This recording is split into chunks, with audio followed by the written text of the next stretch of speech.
ដំបូងខ្ញុំសូមឆ្លើយជូននៅសំណួរមួយជាសំណួររបស់ផងលោកវិសាលដែលបានសួរពីសប្តាហ៍មុនមកខ្ញុំមិនទាន់បានឆ្លើយជូនទេជំរាបសួរលោកគ្រូខ្ញុំបានឈ្មោះវិសាលនៅខេត្តតាកែវសូមលោកគ្រូជួយឆ្លើយសំណួរខ្ញុំពីរផងមួយនៅក្នុងមង្គលការគ្រីបរិស័ទនៅពេលដែលយើងរៀបមង្គលការហើយតើយើងអាចធ្វើពិធីកាត់ចំណងដៃបានដែរឬទេឧទាហរណ៍ដូចជាយើងរៀបការនៅភ្នំពេញរួចទៅកាត់ចំណងដៃនៅខេត្តឬក៏យើងរៀបការនៅខេត្តរួចមកកាត់ចំណងដៃនៅភ្នំពេញសំណួរទី2តើគ្រីបរិស័ទអាចរៀបការពីររបៀបបានដែរឬទេគឺរៀបការតាមរបៀបគ្រីស្ទានរួចហើយទៅរៀបការតាមរបៀបប្រពៃណីទំនៀមទម្លាប់ផ្សេងម្ដងទៀតទី1ខ្ញុំចង់ឆ្លើយជម្រាបជូនអំពីមង្គលការកាលណានិយាយពីមង្គលការជាទូទៅគឺមាន3ពិធីពិធីមួយគឺជាពិធីហែជំនូនពិធីមួយទៀតនៅក្នុងមង្គលការគឺជាពិធីផ្សំគុំពិធីមួយទៀតនៅក្នុងពិធីមង្គលការគឺជាពិធីជប់លៀងដូច្នេះកាលណានិយាយពីមង្គលការនីមួយៗគឺមានពិធី3ធំនៅក្នុងហ្នឹង1មានពិធីហែជំនូន2មានពិធីផ្សំគុំ3មានពិធីជប់លៀងនៅក្នុងពិធីទាំង3ហ្នឹងពិធីទី2ដែលសំខាន់មិនអាចចោលបានទេគឺជាពិធីផ្សំគុំបើអាចចោលបានអាចចោលពិធីជំនូនឬក៏ចោលពិធីជប់លៀងប៉ុន្តែពិធីផ្សំគុំមិនអាចទៅចោលបានទេពីព្រោះនៅពិធីផ្សំគុំហ្នឹងគឺមានកិច្ចសន្យាដើម្បីនឹងឲ្យពីរនាក់នឹងសម្រេចទទួលគ្នាជាប្តីប្រពន្ធនៅក្នុងអំណាចប្រជាស្ដាររបស់ផងព្រះបើពិធីមង្គលការនឹងជាពិធីមង្គលការដោយមានព្រះយកព្រះជាអធិបតីនៅក្នុងពិធីមង្គលការហ្នឹងសំណួរសួរថាតើរៀបចំពិធីមង្គលការហើយយើងអាចនឹងធ្វើពិធីកាត់ចំណងដៃបានដែរឬទេដូចជាការនៅភ្នំពេញទៅកាត់ចំណងដៃនៅខេត្តឬក៏ការនៅខេត្តហើយមកកាត់ចំណងដៃនៅភ្នំពេញពិធីចម្លើយដែលខ្ញុំឆ្លើយជូនគឺយើងធ្វើពិធីមង្គលការរួចហើយដែលមានពិធីជាធំគឺពិធីសំគុំជាប្តីជាប្រពន្ធរួចហើយយើងមានពិធីជប់លៀងនៅភ្នំពេញឬក៏អីចឹងហើយយើងចង់ធ្វើពិធីកាត់ចំណងដៃនៅខេត្តអត់មានខុសទេមានន័យថាម៉េចពិធីកាត់ចំណងដៃយើងអត់ធ្វើពិធីផ្សំគុំឡើងវិញទេយើងអាចធ្វើពិធីជប់លៀងឡើងវិញបានប៉ុន្តែយើងអត់ធ្វើពិធីផ្សំគុំឡើងវិញទេប៉ុន្តែយើងអាចធ្វើពិធីហៅភ្ញៀវមកដើម្បីនឹងពាក្យកាត់ចំណងដៃដើម្បីសងចំណងដៃដែលយើងចងដៃទៅគេពីមុនមកម្ល៉េះហើយអ្នកខ្លះចង់បានឲ្យគេសងចំណងដៃមកវិញម្ល៉េះហើយបានគេធ្វើពិធីមួយទៀតដែលហៅថាពិធីកាត់ចំណងដៃប៉ុន្តែមិនមែនហៅពិធីមង្គលការទេតែហៅពិធីមង្គលការខុសហើយអត់ត្រូវទេមង្គលការធំគឺតាក់ទងទៅនឹងពិធីផ្សំគុំហើយបើយើងទទួលបានពិធីផ្សំគុំធ្វើជាប្តីប្រពន្ធហើយយើងទៅធ្វើមង្គលការផ្សំគុំឲ្យទៅជាប្តីប្រពន្ធម្ដងទៀតមិនកើតវាអត់ត្រូវពីព្រោះកាលណាផ្សំគុំគឺយើងពឹងនៅក្នុងអំណាចណាមួយបានគេនៅក្នុងគ្រីស្ទបរិស័ទកាលណាធ្វើពិធីផ្សំគុំគឺយើងធ្វើនៅក្នុងអំណាចរបស់ផងព្រះដែលយើងជឿហើយបើធ្វើពិធីផ្សំគុំនៅក្នុងពិធីមង្គលការម្ដងហើយព្រះអង្គផ្សំគុំយើងឲ្យធ្វើជាប្តីប្រពន្ធហើយស្រាប់តែក្រោយមកទៀតយើងទៅធ្វើពិធីមង្គលការផ្សំគុំម្ដងទៀតវាអត់មានន័យថាផ្សំគុំលើកមុនហ្នឹងអត់ទាន់ជាប្តីប្រពន្ធទេហើយបានមួយអាទិត្យក្រោយមកទៀតទៅធ្វើពិធីផ្សំគុំម្ដងទៀតអត់ត្រូវទេពីព្រោះព្រះអង្គផ្សំគុំឲ្យយើងនៅពេលដែលធ្វើពិធីមង្គលការដែលមានពិធីផ្សំគុំនៅក្នុងហ្នឹងនេះបើនិយាយពីពិធីផ្សំគុំប៉ុន្តែពិធីចំណងដៃកាត់ចំណងដៃដែលខ្ញុំជម្រាបជូនអញ្ចឹងវាអត់តាក់ទងទៅនឹងកិច្ចសន្យាទៅនឹងការផ្សំគុំមួយទៀតទេគ្រាន់តែយើងហៅភ្ញៀវមកជប់លៀងឲ្យគេចងដៃទៅនេះដែលខ្ញុំឆ្លើយជូននៅសំណួរមួយសួរថាតើអាចធ្វើពិធីកាត់ចំណងដៃបានដែរឬទេមួយទៀតជាទំនៀមជាទំនៀមទម្លាប់អ្នកខ្លះការយកការនៅក្នុងព្រះអង្គហើយទៅការនៅក្នុងទំនៀមទម្លាប់មួយទៀតដែលមិនមែននៅក្នុងជំនឿដែលជឿដល់ព្រះអង្គអ្នកខ្លះការនៅក្នុងព្រះហើយទៅការម្ដងទៀតនៅក្នុងទំនៀមទម្លាប់ជាប្រពៃណីខ្មែរទី1ខ្ញុំចង់ឲ្យបានយល់កាលណាយើងរៀបការម្ដងហើយមានពិធីផ្សំគុំរួចអស់ហើយដែលព្រះអង្គទទួលយើងធ្វើជាកូនព្រះហើយ យើងទៅការម្ដងទៀតដើម្បីធ្វើអីមានតែពេលដែលផ្សំគុំលើកទី1ហ្នឹងព្រះអង្គអត់ទាន់ផ្សំគុំឲ្យយើងធ្វើជាប្តីប្រពន្ធអាហ្នឹងទៅធ្វើពិធីមង្គលការម្ដងទៀតតាមរបៀបទំនៀមទម្លាប់ឬក៏តាមអីមួយដើម្បីឲ្យបានត្រឡប់ទៅជាប្តីប្រពន្ធអ្នកខ្លះការហើយសំគុំរួចអស់ហើយបានត្រឡប់ជាប្តីប្រពន្ធដើរដេកជាមួយគ្នាដោយប្តីប្រពន្ធបានទៅហើយចាំទៅធ្វើមន្ទីរមង្គលការផ្សំគុំម្ដងទៀតនៅក្នុងជំនឿដែលជឿព្រះយេស៊ូវគ្រីស្ទយើងអត់ធ្វើអញ្ចឹងទេវាច្បុកច្បល់នៃជំនឿហើយមួយទៀតនៅក្នុងពិធី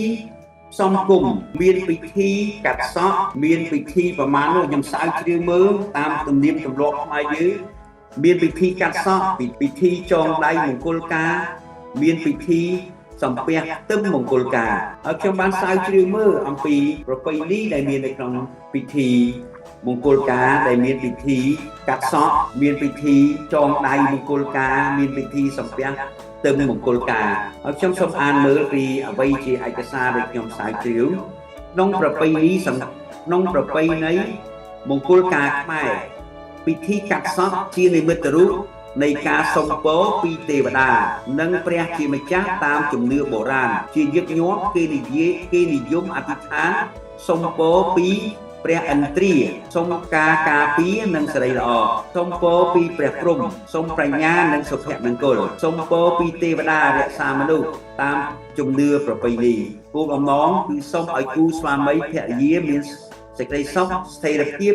និងរុងរឿងក្នុងជីវិតជាគូយើងគ្រីស្ទានយើងអត់ទៅយកទំនៀមទម្លាប់ចឹងយកមកប្រើទេហ្នឹងជាប្រពៃណីនៅក្នុងខ្មែរយើងខាងព្រះពុទ្ធសាសនាឬក៏ខាងព្រហ្មញ្ញសាសនាប៉ុន្តែដល់យើងមានជំនឿនៅក្នុងព្រះយេស៊ូវហើយយើងអត់ទៅយកពិធីកាត់សក់ហ្នឹងយកមកប្រើនៅក្នុងគ្រីស្ទានទេ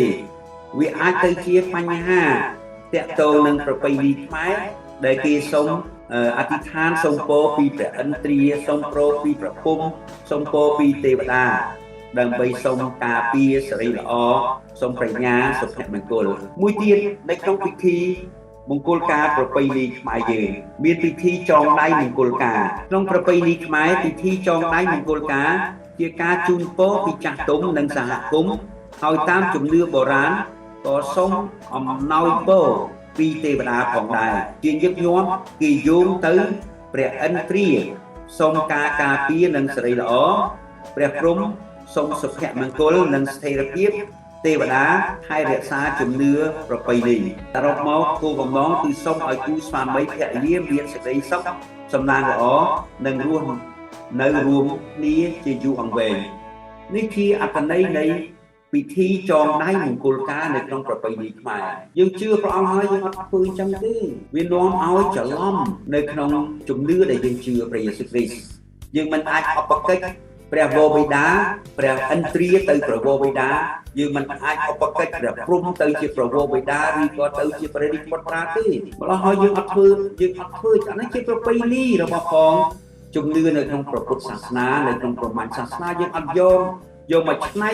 ធ្វើជាប្រពៃណីនៅក្នុងគ្រីស្ទានយើងទេមួយទៀតនៅក្នុងពិធីមង្គលការហ្នឹងមានពិធីមួយទៀតក្នុងប្រពៃណីខ្មែរពិធីសំពះទឹមមង្គលការពិធីសំពះទឹមមង្គលការគឺជាការសូមពរនិងគោរពដល់ចាស់ទុំនិងគ្រួសារតាមជំនឿបុរាណក៏សូមអំណោយពរពីទេវតានិងព្រះជាម្ចាស់ផងដែរជាញឹកញាប់គេយោងទៅព្រះព្រហ្មសូមសុភមង្គលនិងប្រាជ្ញាព្រះឥន្ទ្រាសូមការពារនិងសេរីល្អទេវតាឲ្យរក្សាតាមប្រពៃណីជំនឿប្រពៃណីសូមសំណាងល្អនិងភាពរុងរឿងគោលបំណងគឺសូមឲ្យគូស្វាមីភរិយាមានសុភមង្គលនិងរស់នៅរួមគ្នាយូរអង្វែងនេះជាប្រពៃអត្ថន័យប្រពៃណីខ្មែរអំពីពិធីសំពះទឹមមង្គលការយើងអត់យកមកប្រើទៅសុំទៅជឿព្រះហើយទៅសុំប្រព្រឹត្តអត់កើតទេជឿព្រះហើយទៅសុំព្រះឥន្ទ្រាក៏អត់កើតដែរជឿព្រះហើយទៅសុំទេវតាក៏អត់កើតដែរមានតែជឿព្រះហើយសំពះទឹមដើម្បីនឹងសុំពរពីព្រះវរបិតាសំពះទឹមសុំពរពីព្រះរាជបុត្រាយើងអត់ធ្វើអញ្ចឹងទេបានជាពិធីកាត់សក់ពិធីចងដៃពិធីកាត់សក់មង្គលការចងដៃមង្គលការសំពះទឹមមង្គលការជាប្រពៃណីនៅក្នុងជំនឿខ្មែរក្នុងព្រះពុទ្ធសាសនាឬក៏ជំនឿខ្មែរក្នុងព្រហ្មញ្ញសាសនាយើងអត់យកមកប្រើនៅក្នុងជំនឿខ្មែរគ្រីស្ទាន ជំនឿជឿព្រះយេស៊ូវទេហើយអ្នកខ្លះគេគិតថាអូជឿព្រះហើយក្នុងនាមជាខ្មែរជឿព្រះយេស៊ូវហើយត្រូវតែរក្សាប្រពៃណីខ្មែរនេះជាពាក្យដែលបងប្អូនខ្លះធ្លាប់ប្រើខ្ញុំគ្រាន់តែចង់ឲ្យយល់ពីទំនៀមទម្លាប់និងប្រពៃណីហើយពីជំនឿខ្មែរយើងមានជំនឿនៅក្នុងព្រះពុទ្ធសាសនាហើយនៅក្នុងជំនឿព្រះពុទ្ធសាសនាហ្នឹងគឺក្រោយមកអ្នកដែលមានជំនឿនៅក្នុងព្រះពុទ្ធសាសនា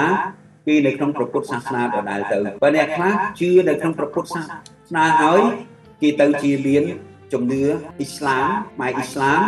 ជំនឿខ្មែរគ្រីស្ទានហើយជំនឿព្រះពុទ្ធនៅតែជំនឿព្រះពុទ្ធដដែលបែងចែកទៅជា3អាចមាន4អាចមាន5ប៉ុន្តែខ្ញុំលើកឡើង3ចុះជំនឿព្រះពុទ្ធសាសនាក្រោយមកអ្នកនឹងទៅជឿព្រះយេស៊ូវជំនឿព្រះពុទ្ធសាសនាអ្នកនឹងនៅតែរក្សាព្រះពុទ្ធសាសនាជំនឿនៅក្នុងព្រះពុទ្ធសាសនាក្រោយមកអ្នកនឹងទៅមានជំនឿលើអ៊ីស្លាមសាសនាចំពោះអ្នកដែលមានជំនឿនៅក្នុងព្រះពុទ្ធសាសនាគេនៅតែរក្សាទំនៀមទម្លាប់ព្រះពុទ្ធសាសនារបស់ពួកគេក្នុងនាមជាខ្មែរដែលមានជំនឿលើព្រះពុទ្ធសាសនាប៉ុន្តែនៅក្នុងនាមជាខ្មែរដែលមានជំនឿលើអ៊ីស្លាមសាសនា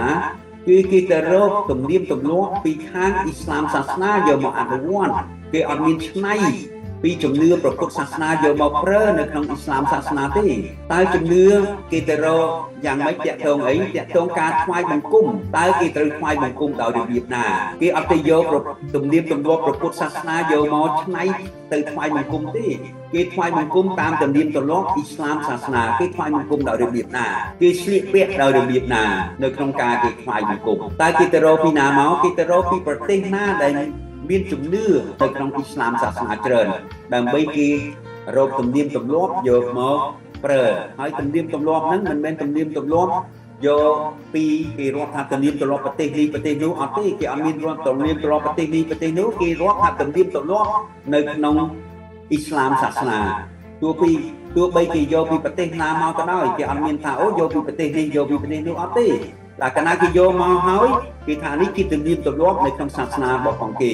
ខាងអ៊ីស្លាមសាសនាគេអត់មានតែយកឆ្នៃព្រះពុទ្ធសាសនាយកមកប្រើទេក្នុងជំនឿដែលគេកាន់គ្រីស្ទានយើងដូចគ្នាសាសនានីមួយៗមានទំនៀមទម្លាប់គ្រីស្ទានយើងតែយើងរកទំនៀមទម្លាប់ពីណាមកយើងអត់ទៅឆ្នៃទំនៀមទម្លាប់ពីសាសនាណាមកទេ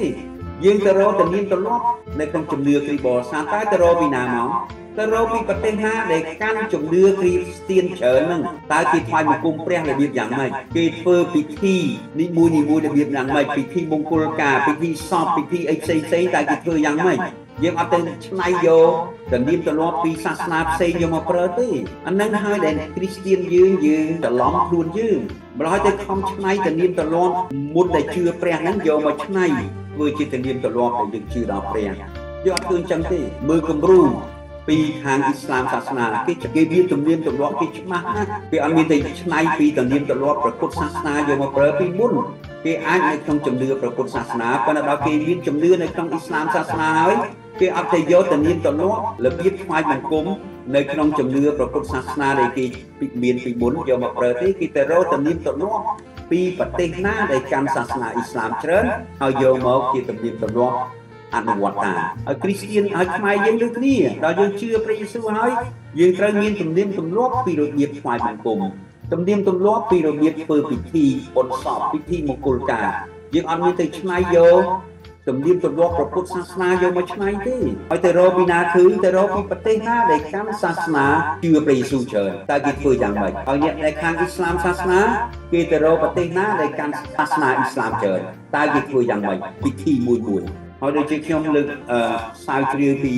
ពិធីមង្គលការដែលមានពិធីកាត់សក់មានពិធីចងដៃមង្គលការមានពិធីសំពះទឹមមង្គលការនឹងនៅក្នុងប្រពៃណីខ្មែរក្នុងព្រះពុទ្ធសាសនាយើងអត់យកអានឹងយកមកឆ្នៃនៅក្នុងជំនឿជឿព្រះយេស៊ូវទេឆ្នៃមានន័យថាម៉េចគេកាត់សក់សូមពរពីព្រះអិនសូមពរពីព្រះព្រហ្មហើយយើងឆ្នៃកាត់សក់សូមពរពីព្រះបូបិតាសូមពរពីព្រះរាជបុត្រាយើងអត់ឃើញចឹងទេនឹងហើយដែលនាំឲ្យបញ្ហាច្បោកច្បល់នៅក្នុងជំនឿដែលនាំឲ្យយើងអត់ច្បាស់លាស់ហើយមួយទៀតខ្ញុំចង់បញ្ជាក់ពីរឿងទំនៀមទម្លាប់អត់មានអ្នកណារក្សាបានទេកុំគិតថាអូខ្ញុំរក្សាទំនៀមទម្លាប់ខ្ញុំអត់ចោលរក្សាអត់បានទេបើនិយាយពីទំនៀមទម្លាប់ខ្មែរយើងតើ ពេលសម័យណាដែលខ្មែររុងរឿងយើងដឹងថា